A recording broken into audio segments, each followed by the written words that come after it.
Welcome home to USA Global TV and Radio. Ours is a place where dreams take flight, voices are heard, and stories are shared. This is where cultures meet, connections are formed, and ideas are transformed into action. This is your destination for authentic storytelling, diverse perspectives, and meaningful conversations. We're where global stories unite and bridges are built beyond all borders. Discover our world of education, entertainment, hope, and inspiration. Together, we're building bridges worldwide. Subscribe to our USA Global TV channel and download our USA Global TV app. Be our guest or join our team. Visit usaglobaltv.com. With heartfelt thanks to our executive producer, Dr. Jacqueline Kerbeck, music scored by Yifei Tang from Cloud Road Music, creative direction by Paul Garcia, and I'm Al Cini, and I'm very proud to be part of the USA Global TV and Radio family. So join us here at USA Global TV and Radio. Make us your home for global connection. All rights reserved. This video and its contents are the exclusive property of USA Global TV and Radio. Unauthorized use, duplication, or redistribution in any form is strictly prohibited. Thank you for being a part of our global community. Let's inspire together. Hey everybody, welcome to You as a Whole, Body, Mind, and Soul. I'm Justin Mirigliani here on USA Global TV and Radio. Great to have you here tonight. You know, before I even get into tonight, my daughter and I were talking today, and she has to give a speech for school. And one of the things that she asked about was, how do I come up with a topic and for each week, and then talk about that topic and what preparation. And to be honest with you, there really isn't much. I kind of go over my week in my head and think about conversations that I've had with people, or go over something that's been on my mind, and I use that as the jumping off point for what I'm going to talk about. So of course, yeah, that's a skill. I mean, I'm not going to deny that. I'm not trying to beat my own drum, but yeah, I mean, that there is a skill there, and I think a lot of people have that skill, especially a priest who gives homilies. Some of them have to plan it. Some of them are right off the top of their head, or people who give impromptu speeches, people who do talk radio, talk TV. A lot of them, it's either planned, or some people don't have to plan it. I'm not one of the people who have to plan it. I could kind of freewheel. So I was having conversations this week with a few people about disappointment. And first of all, what is disappointment? And how much of it is a learning lesson? How much of it is too much? How do you handle disappointment? How you handle disappointment, does that mean everybody else is going to handle disappointment the same way you do? And there's all things that have been coming up in conversations that I've had with people, and also then in my thoughts, because as I do listen to people and try to get their perspective, I start to see how I deal with it. And the first thing that comes to mind when I think about disappointment is disappointing my child or my children. I have two daughters, and even now, as they're older, in their teens, almost my oldest is almost 20. I still don't like to disappoint them. I don't like the feeling of them being disappointed. So he said, "Look at that beard." That's it. It's so. I appreciate it. Oh boy. Yeah. I mean, it's hard to disappoint your children, and yeah, I know it's a lesson that they need to learn. I think obviously we all need to handle disappointment at some time in our lives, and multiple times in our lives. But and you learn it in a youth, as a youth, but it still doesn't make it easy. So going back probably to where my oldest daughter was, maybe 3, we took her to see Disney on Ice.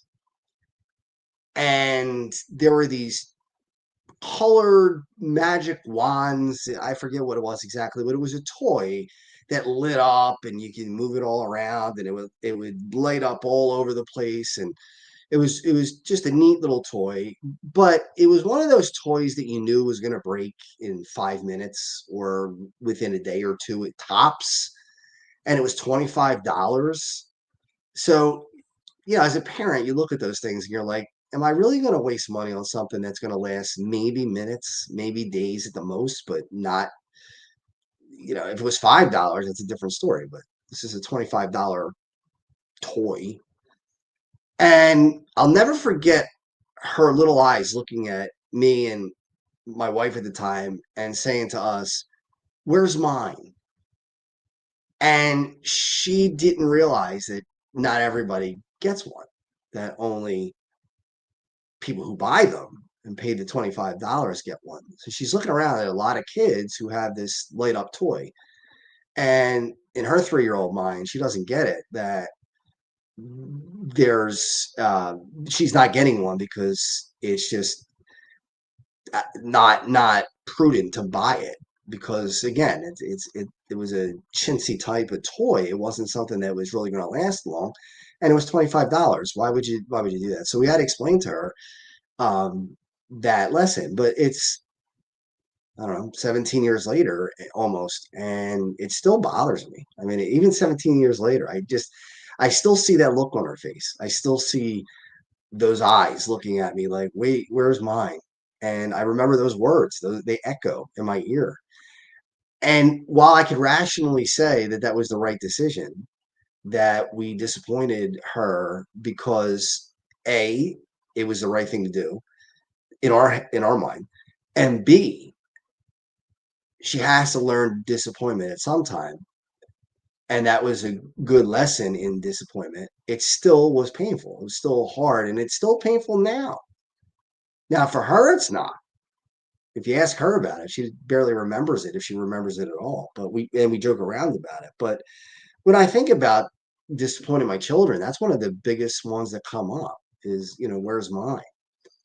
Um, my youngest daughter, sometimes she's a little rough on things and she has a temper. And I used to too before therapy.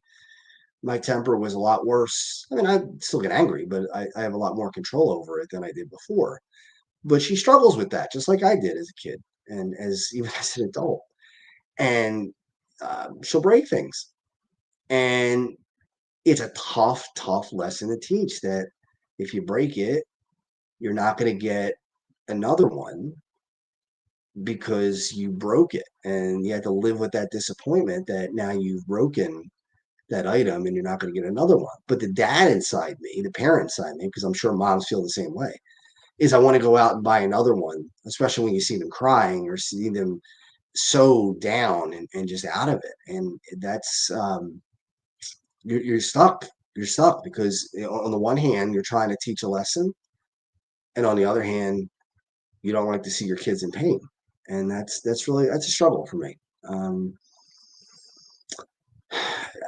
I, one thing I don't like about well, there's good and bad with everything. I think that everybody knows that. I don't think I'm telling you something that you don't already know. The internet and technology and AI, those are all great things, and they could also be things that aren't so great. And what people say, hey, Claire, I see Claire joined us. Good to have you here, Claire. I think that what happens is we see somebody just like me with a camera in front of them that seems to make people think that they are an expert in whatever they're talking about. And that's not necessarily true. Admittedly, I'm not an expert in parenting. I'm not. All I can go by is what I've seen as I've grown up from my parents, from other parents, and from my experience as a parent. That's it. I can't do anything but go with what I learned. Thanks, Claire. She's giving me the clapping hands. I appreciate it. Glad you're here too. So that's just the way it is. Now, some people may disagree with. Well, I'm sorry, lost track there. Going back to the internet, you get people on there who are so staunch in their opinions about how to do this, how to teach kids how to handle disappointment, and they're so rigid, and they know for sure that there's only one good real way to do it. That's not true. That's not true. Just like anything else, there are multiple ways to get to the same destination. And the way that you get to that destination is the way that you choose to get to that destination.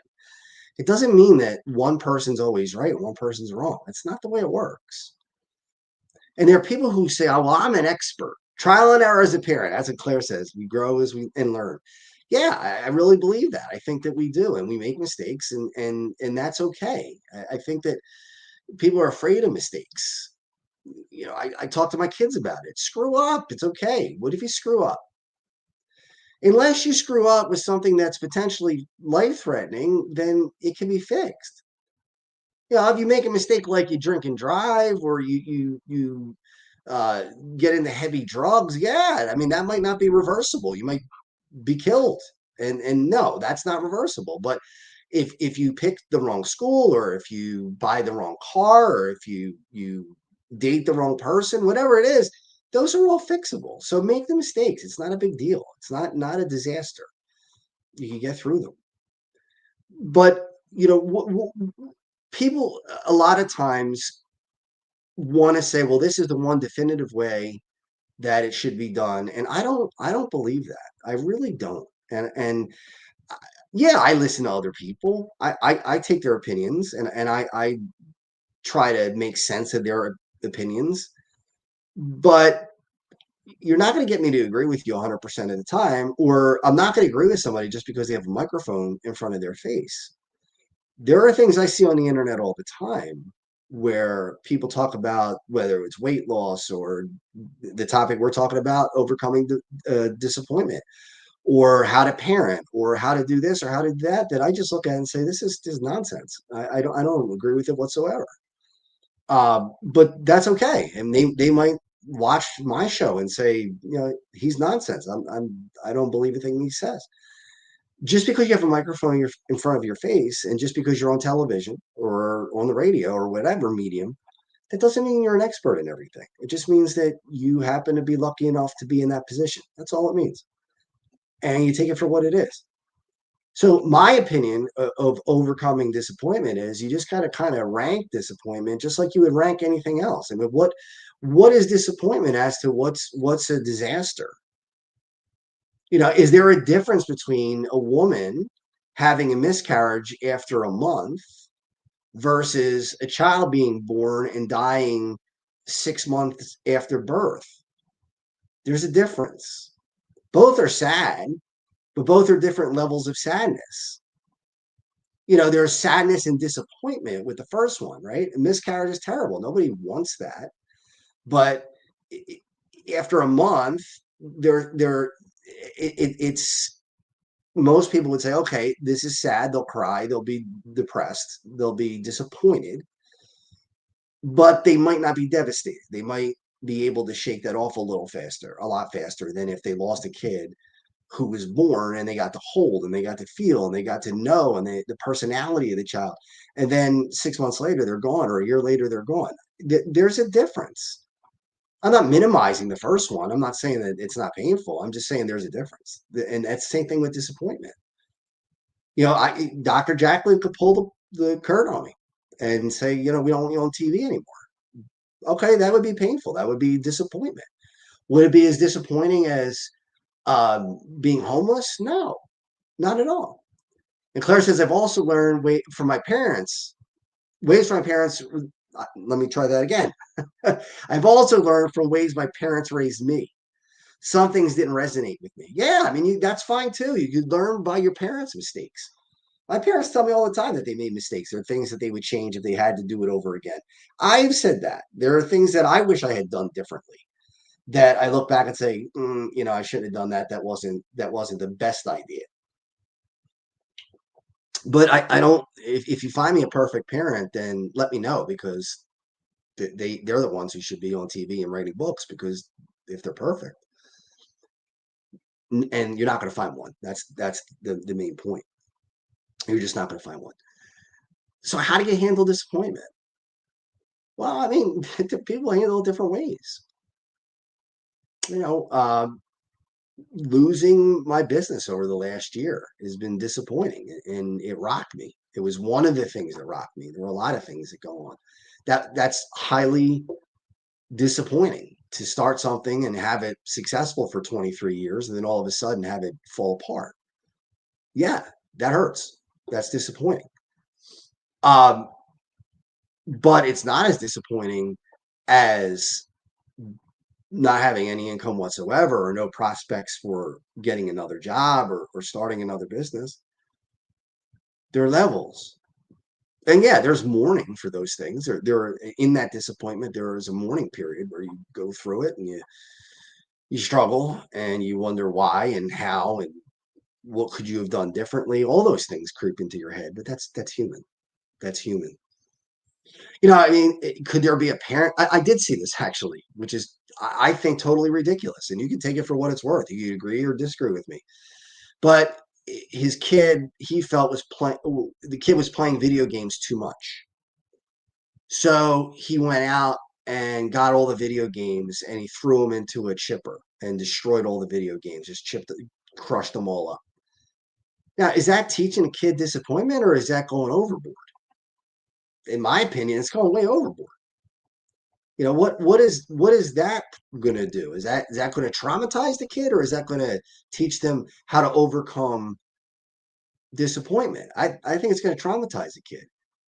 I mean, where do you draw the line? Do you buy them a toy and then 2 seconds after they open it, smash it with a sledgehammer? I mean, is that so? Oh, look, I'm teaching you disappointment. There's got to be a middle ground, and that's what I'm not seeing. Claire said, "Thank you, Claire. I admire how you overcome adversity." Yeah, I mean, that's part of the disappointment too. I mean, it's there is adversity, and I try to teach my kids that not everything is going to come out the way you want it all the time. I had surgery on Friday, and it wasn't massive surgery, it wasn't major surgery, but I didn't want to have it. It wasn't something I was like, oh, let's look forward to this. It was, I wouldn't say disappointing, but there was apprehension, at least, that I was going into this, and it went fine. Everything's okay, and now I'm waiting for biopsies. Are there thoughts that the biopsies could come back and be more than what they thought it was, and be a problem that I really have a serious problem? Yeah, I mean, of course that thought is going through my head. I'm trying to keep it out of my head, but it's normal. Now, would that be disappointing? No, that would be devastating to hear news that you have a disease that might potentially kill you. Yeah, I mean, that's more than disappointment. Losing your business is somewhere in the middle. Rainy day when you're going to go to the beach is pretty low. There are levels to disappointment. And sometimes people don't distinguish the difference between what's a major disappointment, what's a tragedy, and what's a minor disappointment. They can't grasp the difference, and there is a difference. It's not linear. It's not all the same thing. Nobody likes to make plans for a picnic and not have good weather. They just don't. Nobody. Now, let's positive. Claire saying positivity only. Yeah, I mean, and that's hard to do. I agree with Claire. You try to be as positive you can, as much as you can. But you know what? You're going to even fail at that once in a while. There are going to be times where you just can't be positive. But you try to keep that as short as possible and not let that last forever. And that's I think the trick is to not get in a rut where I did last year, several months ago, where it was just a rut that just didn't end. It felt like being inside a hole, and it was because I didn't have the tools to be able to get out of the hole. And I think that's one of the biggest things is the length of time that you allow yourself to be disappointed does also factor in. There's got to be a point where you say, all right, we're going to move on from this and we're going to do something else. September 14th, what are we talking, 2 months ago? I paid off my car on a Saturday. On September 13th, the next day, the 14th, it was demolished in a car accident. There's disappointment there. I didn't have a car payment anymore for a day. And the car was destroyed in an accident one day after I paid it off. Now, I could still be mad about that in November, 2 months later, or I could say, all right, well, yeah, that stunk. But maybe if I had taken another route home, I would have been killed in an accident that would have been far worse. I mean, maybe I'm just reframing it. I mean, I'll never know. Am I happy that the car was destroyed? I mean, do I even have to answer that? I mean, no, nobody would be happy about that. But what do you do? Do you move on, or do you linger over it forever? Now, if you ask me 2 days after the accident, how angry was I? I was pretty angry. If you asked me 30 seconds after the accident, I was a maniac. I was yelling at the guy, and he had been tailgating me, and he rear-ended me from behind very fast. He was going pretty fast to destroy the car. So yeah, I mean, time is a factor, right? When it first happens, you're livid. When you a couple days later, you're angry. A couple months later, it's annoying, but it's tolerable. You know, and that's like anything else. Time heals wounds. But I just hope that people don't say, well, this is the way everyone needs to handle disappointment. There's one particular way to do it, and this is the only way to do it, or this is the one particular way to teach it, and that's it. Yes, children need to learn how to handle disappointment. I'm not disagreeing with that. But where is the line? Where is that line? Do you throw toys in a chipper? Another guy shot a television, took a flat screen TV that this kid had, and I guess he was angry. The kid was either watching too much TV. I don't remember the whole scenario, but he shot and destroyed the television. Now, does this make sense? I mean, is that a natural way to teach children how to handle disappointment? Or do you sit down and talk to them when they go through a disappointment? I guess there are schools of thought. I mean, one is you set up the disappointment on purpose so that you could teach them. I don't agree with that. I agree with, or I believe that disappointments are going to come no matter what. So you don't have to create them. And when they come, you talk to your child about it and say, why are you disappointed? What's making you disappointed about this? Why is it bothering you? How much is it bothering you? Why is it bothering you that much? Why doesn't it bother you more? Maybe you would think that they'd be more disappointed or more upset than they're letting on. You have to find out about that. Why are they not as upset as you think they'd be? So let's go with grades. Maybe you have a child who could get a 60 and say, well, I passed. And they're not disappointed at all. They're good with it. D's get degrees, right? Get D's, you'll pass. All right. Some people are like that. Some kids are like that. And then you get kids that if they get an 89, so they don't get an A, they get a B plus, they're ready to jump off a bridge because they're so disappointed that they didn't get an A. The pendulum is too far in both of those situations. Neither one of them are healthy. Neither one. So in that situation, if you have a child who's coming to you and crying that I got an 89 and I'm devastated, my grade's going to go down, I'm not going to have an A plus, and it's not going to be the top grade in the class, it's not going to be the best. Well, that's when you got to talk to them and say, look, not everything's going to fall your way 100% the way you want it. You got an 89. Did you work hard enough? Did you give it your all? And if the answer is yes, then yeah, that's all you can do. And then you talk to the other child who might get a 60 and be no problem with it. I passed. I got a 60. It's good enough. And then you ask him, did you do your best? No, I didn't do my best. Okay. Well, then why? Why didn't you do your best? Why are you okay with this grade? This is even less than mediocre. Do you want to settle for mediocre in your life? And you talk about it. You try to find out what it is that is allowing them to feel that that's sufficient. Why? What's the reason? It's in the middle ground. I've heard the saying, a hard C is better than an easy A. And that's true. If you work your butt off and you get a C on a test, well, that's a lot more impressive than somebody who could just squeak by, not study, and get an A. I mean, yeah, all right. That's impressive too, I guess, in a way, because that means that they're very, very intelligent. So there's some merit to that. But give me somebody who's a hard worker all the time. There's a saying in sports, and when I played hockey, we said this a lot: will beats skill. Will does beat skill most of the time. If you have the will, you're gonna be on top more than you're gonna be behind. No matter if the other team or the other player is better than you. If they're not giving it everything they have, you got a shot. So your best on every given day is whatever your best is. Now, if you don't give it, then that's your decision. If you give it, then good. And if some days is better than others. When I play hockey now, even as a 50-year-old, some days I'm terrible and other days I'm okay. I'm never great. I mean, just it isn't what it is. I wanted to be an NHL player when I was growing up. That was my dream.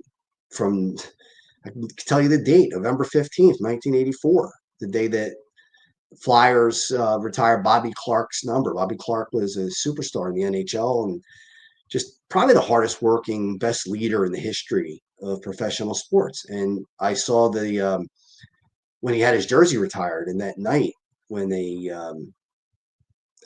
crowd just giving him a standing ovation for, it had to be like 15 minutes. It was tremendous. He actually had to ask them to stop. That's how long it was. And you just look at that like, man, oh man, that's just an amazing thing. Wouldn't it be great to be in that position? And my 9-year-old eyes are wide open. And I was like, man, I want to do this. I want to be this. Well, guess what? I didn't have the skill to do yet.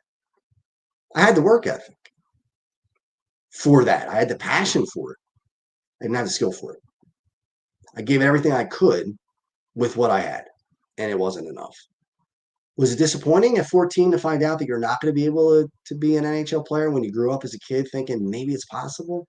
Yes. It's tough. It hurts. But, my parents eased me into it. And they said, what's your backup plan? Because it's very hard to do that, and they didn't say, you're not good enough, you're terrible, you stink, you're not going to be able to make it. Or, yeah, you might be the best on this team, but you're not going to be the best in the state or the best in the country or whatever. They didn't do that. They just said, it's highly unlikely that you're going to make it. When I was old enough to realize, now when I was 7, 8, 9 years old, it's a different story. You encourage it. But as kids get older, you start to tell them that, yeah, all right, this is a long shot. This is not something that's going to be real easy to do. So, and that's what my parents did. And then I realized it. As I get older, I said, look, I'm not as good as a lot of these other guys, and it's not in the cards. Now, it's easy for me to say it now. Didn't feel great then. And it's easy for me to talk about it as a parent, but it didn't feel great when I had to do those things to my kids. My daughter now, 14 years old, she wants to become a Division I softball player. It's probably not going to happen because there are hundreds of thousands of young girls and young women who want to be Division I athletes in any sport. And precious few will make that. And the odds of it being your child or my child is very slim. It just is. It's a fact. It's not, people are like, oh, my kid's really good. She's the best on the team. Well, you know what? There are 1,000 teams in the area. So now you got the best girl on every team. That's 1,000 girls right there. And then you're just talking about your area. What about, 50 miles away? What about other states? Now you're talking about hundreds of thousands of girls that are competing for that. So I'm not telling her don't go for it. I'm not telling her don't try. But I also tell her that the odds are very, very stacked against her because they are. And I want her not to be tremendously disappointed when the day comes where she's not going to be a Division I athlete. It's just very unlikely to happen. I have a niece. She skates. She's a phenomenal figure skater. Just absolutely incredible. But the odds of the Olympics are low. Why? Because she might be the best in her club. She might be the best in her city. But then there's the state. Is she the best in the state? Is she the best in the region? Is she the best in the country? Is she the best in US and Europe? I mean, now you're starting to talk about millions of people. the odds continue to drop and drop and drop. So if you are heart set on that's the only way my life is going to be worth anything, you are going to be very, very disappointed. Or you could say, all right, I gave it everything I had. And that in itself was an accomplishment, and I'm okay with that. I struggle with that personally. I'm not gonna lie to you. I'm not that guy. I need to, if this show doesn't do well, I'm disappointed. If I don't do well when I was in the gym, I've been injured from the car accident, I haven't been able to get in the gym. But when I was, if I didn't lift a certain amount of weight, I was disappointed. I am definitely a all in person. I'm, pedal to the floor.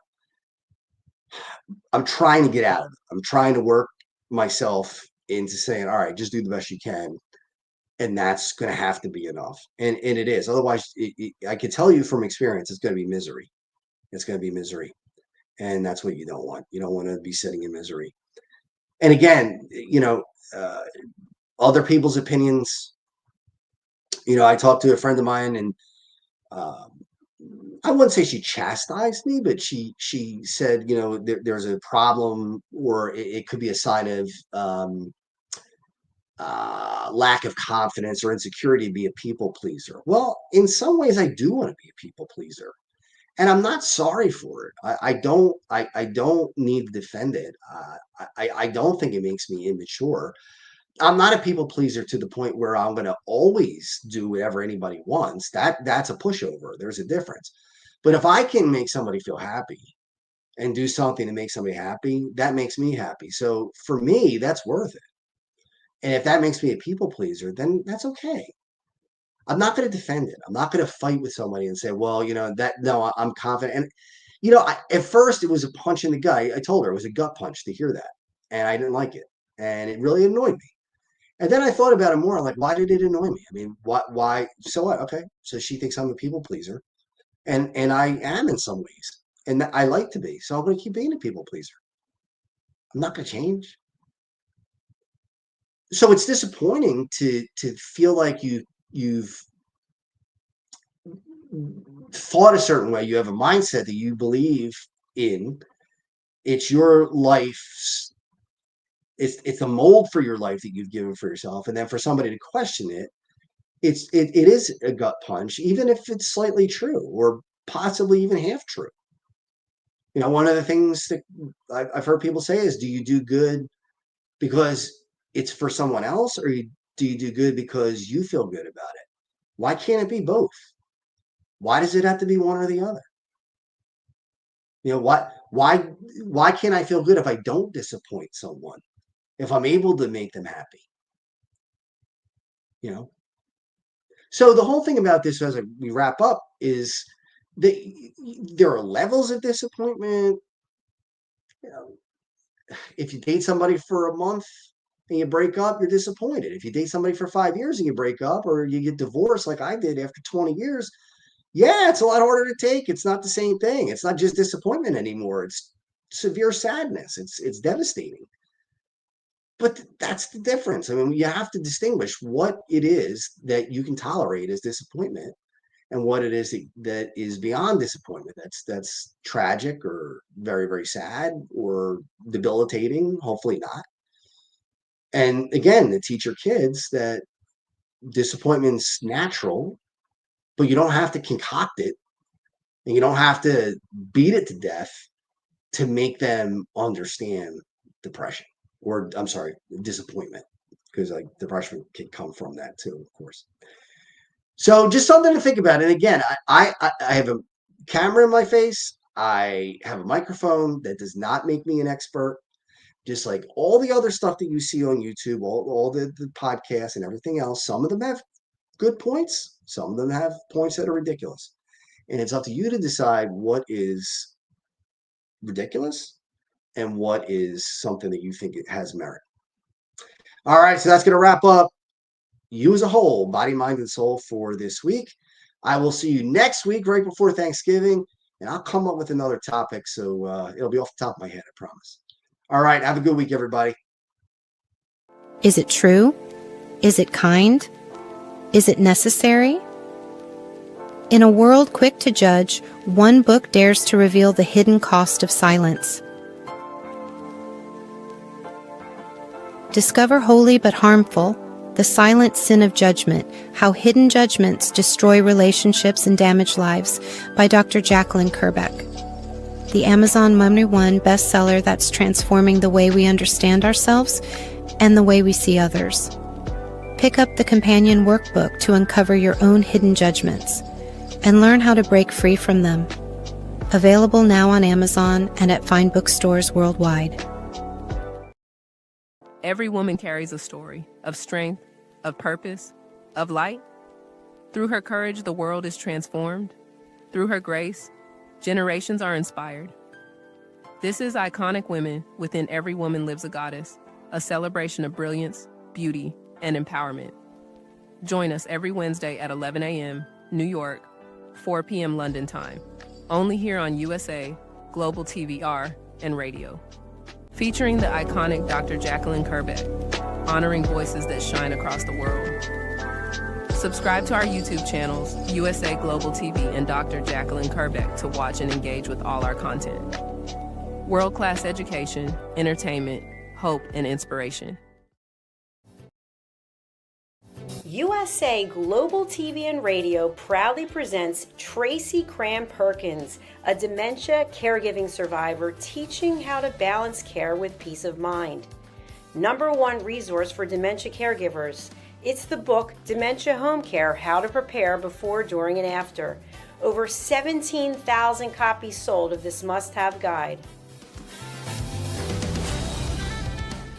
And now a testimonial from Tracy Smith.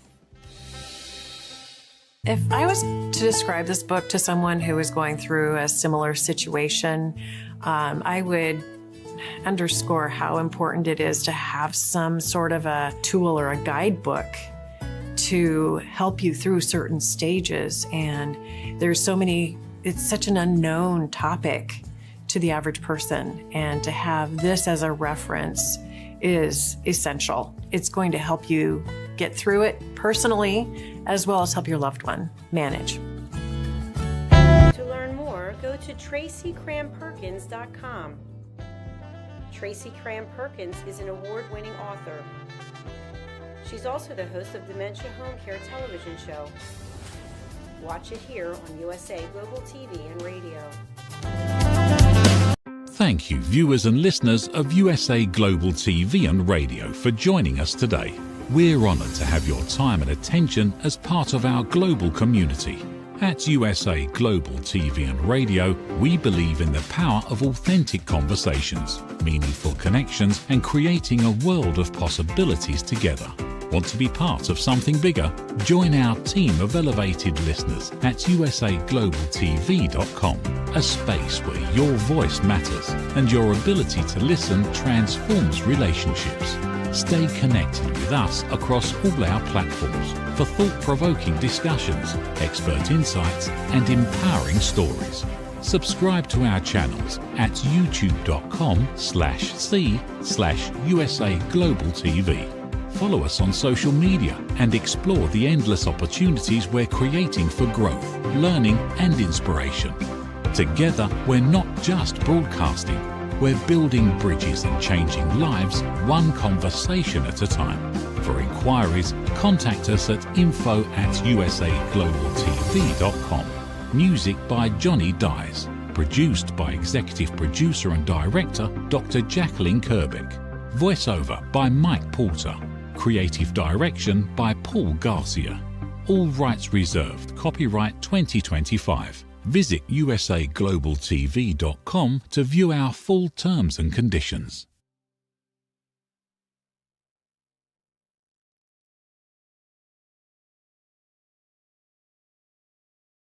Thank you, viewers and listeners of USA Global TV and Radio, for joining us today. We're honoured to have your time and attention as part of our global community. At USA Global TV and Radio, we believe in the power of authentic conversations, meaningful connections, and creating a world of possibilities together. Want to be part of something bigger? Join our team of elevated listeners at usaglobaltv.com, a space where your voice matters and your ability to listen transforms relationships. Stay connected with us across all our platforms for thought-provoking discussions, expert insights and empowering stories. Subscribe to our channels at youtube.com/c/USA Global TV. Follow us on social media and explore the endless opportunities we're creating for growth, learning and inspiration. Together, we're not just broadcasting, we're building bridges and changing lives one conversation at a time. For inquiries, contact us at info@usaglobaltv.com. Music by Johnny Dyes. Produced by Executive Producer and Director Dr. Jacqueline Kerbeck. Voiceover by Mike Porter. Creative Direction by Paul Garcia. All rights reserved. Copyright 2025. Visit usaglobaltv.com to view our full terms and conditions.